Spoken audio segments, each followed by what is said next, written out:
realized that lucrative construction contracts had been signed and jobs had been raised and created. After all, this was a decade-long Great Depression, and World War II is what finally ended the Great Depression.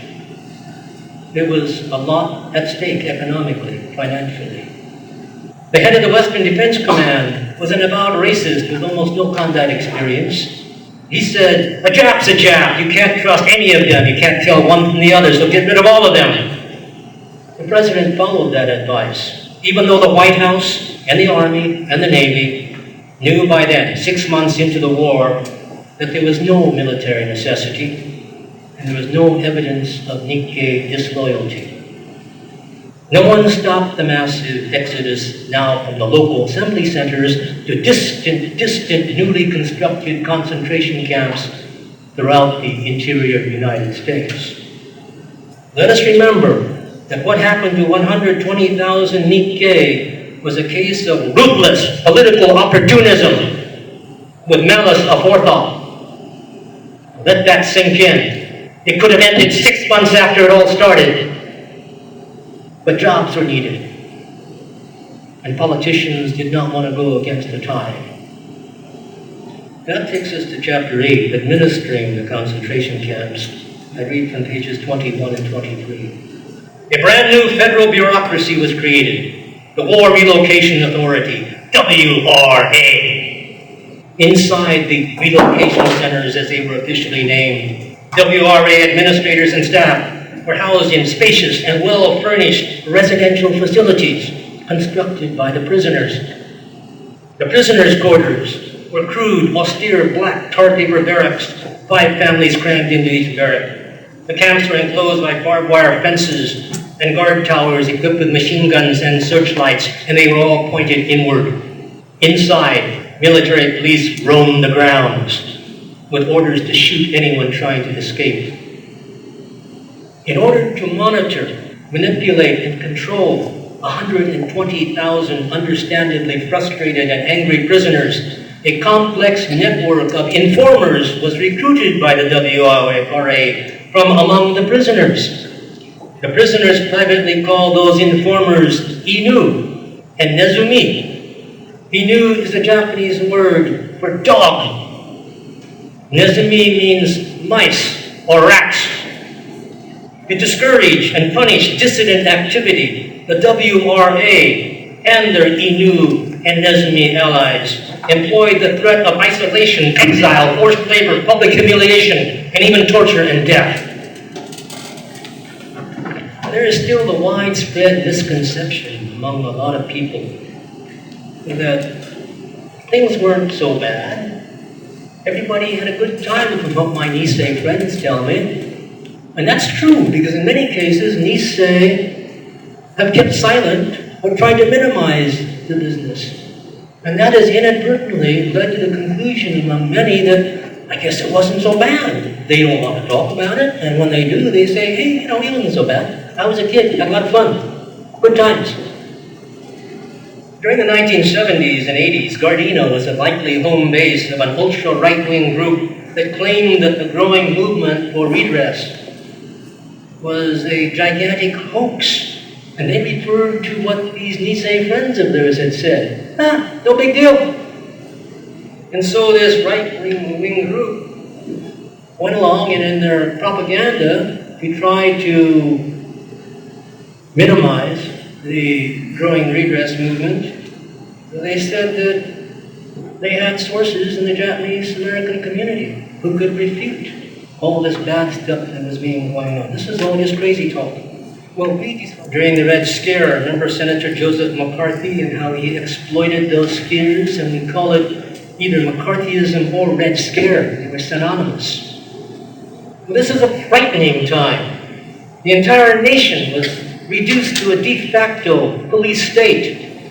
And in that paranoid environment, returning Nisei looked around, and you think they were about to openly complain or say anything about their wartime ordeal? No, that'd be crazy. Here the gates open and they are free to go back to a nation that is cringing collectively.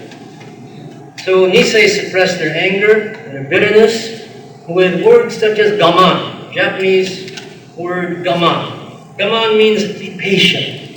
Gaman means endure. Gaman means endure the unendurable.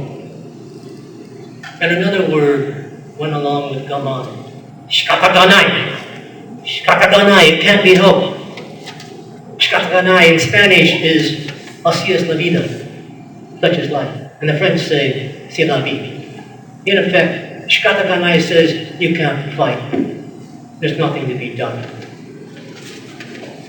Gaman and shikataganai were the survival mantras for so many Nisei after the war ended and through the 40s and the 50s. The beaten people.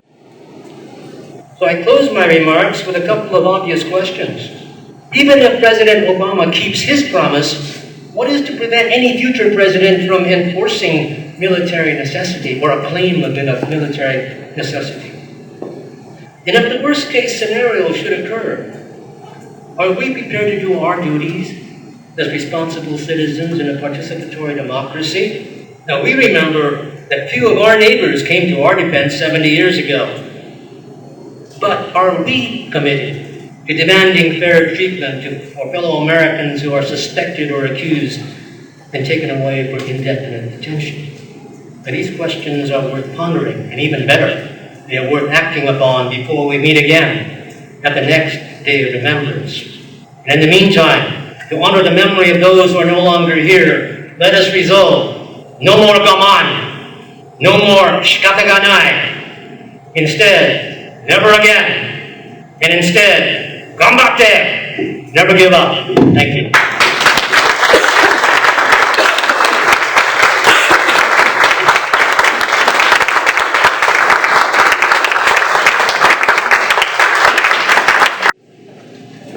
Executive Order 9066 destroyed my family's life as we knew it then.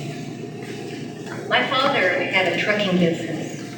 He hauled crates of vegetables from the farm to the produce market. My parents decided to load their truck and go north to escape the designated areas for what the government called evacuation.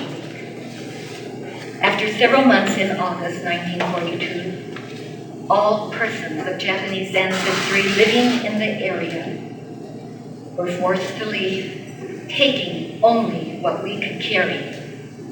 We boarded a train with the shades drawn. Our unknown destination was Poston, Arizona, a desolate desert on the Colorado Indian Reservation. When we arrived, we saw rows and rows of hastily constructed tar paper barracks, enclosed by barbed wires, guard towers with machine guns pointed inward. The day we arrived, it was 126 degrees. After talking to others, I found out the temperatures in the summer in Poston were anywhere. They ranged anywhere from 120 to 130 degrees. When my parents were busy with farm work, we three girls had to take the public transit to Saturday Japanese language school. While waiting for the bus on the lonely road, we occupied ourselves by singing at the top of our voices. Here comes the big yellow bus, moving straight and slow. And as we sang, we pretended we were in a parade. And we marched along the side of the road, arching our backs, raising our knees and marching. And while we were singing, we would wave at the cars passing on Compton Boulevard. And I guess this was our way of having a good time, building our confidence, and keeping our spirits up. One day, a woman got on the bus, and when she saw us, she started yelling at us and the bus driver and said, "Get these Japs off the bus! They don't belong here." And she kept repeating it over and over, yelling at us. And we were so frightened, we started crying. And the bus driver asked her to stop or get off.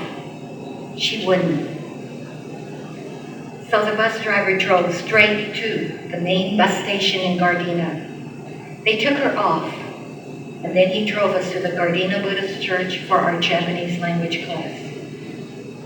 And Henry Fukuhara was the most important influence on my life as an artist. 15 years ago, he started the annual Manzanar paintouts. He led the paintouts until 2005, but stopped going because he lost his eyesight. He died in 2010 at the age of 96. The annual Manzanar paintouts were the beginning of learning about my family background. The years of incarceration were never discussed in my family. I took my mother to Poston, came home and did a painting of guard towers in barracks, and asked her what she thought about the painting. I still remember my mother sitting quietly, studying the painting, and her expression turned to great sadness. She said, in camp, not a day went by without wondering what is going to happen to my children, what is going to become of them. She found it difficult and did not want to talk about the camps. And when I forced the issue, she cried and said she didn't want to talk about it. And with tears in her eyes, she would say, "Please, 話したくない." Hatsuko, my Japanese name. Please, you don't want to talk about it. I pleaded, "Okasa-san, kodomo no tame ni." Please, for the sake of the children and the grandchildren, we need to know. My mother was this woman whose mother had died soon after giving birth to her in Santa Monica. She was sent to Japan to be raised by an aunt. This was also the woman whose father died when she was 3 years old, and as a young woman of 19, returned alone to America and worked at a fish cannery on Terminal Island in San Pedro. She married my father in an arranged marriage and lost their home and business when they were sent to Poston concentration camp. After returning to California, they started a new life. And as a single parent, she farmed and raised 4 children herself. The 3 girls graduated from UCLA, and her son graduated from USC. I felt honored and privileged to take care of her after all her years of showing great strength for the sake of the children.